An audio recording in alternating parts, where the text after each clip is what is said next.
at the beginning, you are the prize and you must utilize that to your advantage, okay?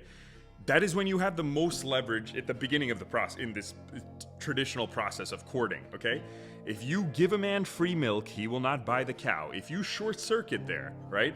And you don't utilize as much, because sometimes women will give more than they have to when they could sauce more. Now that may sound like a game, like, wait, I just have to manipulate to get more. It's so you feel safe, right? So you see that his actions match his words, and moreover, when men commit, their testosterone reduces, right? So I don't mean calling you his girlfriend. You have to see that he feels it. How do you do that? Through sustained actions when he is under duress and when you are under duress, meaning he protects you when you are stressed or in danger, right?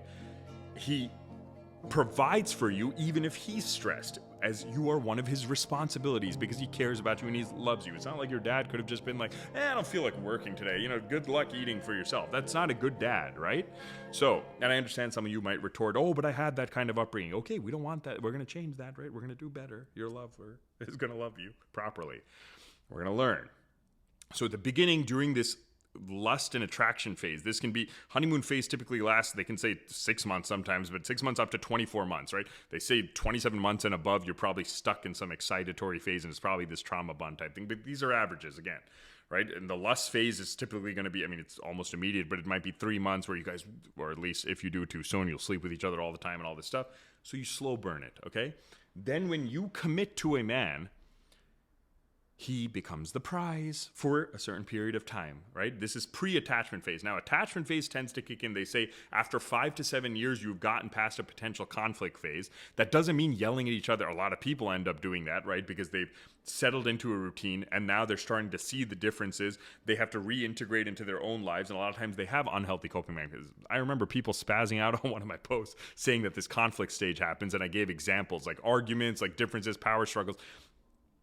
Those are examples, right? It can also be you have healthy types of conflicts in talking about things, etc. And then there are fools who say things like, we have no conflict, we have no disagreements. Are you dating your clone? That's weird. That makes no sense. They should have the same values objectively, but on subjective values, you are different. That's why you come together. That's why it goes inside you. Hello.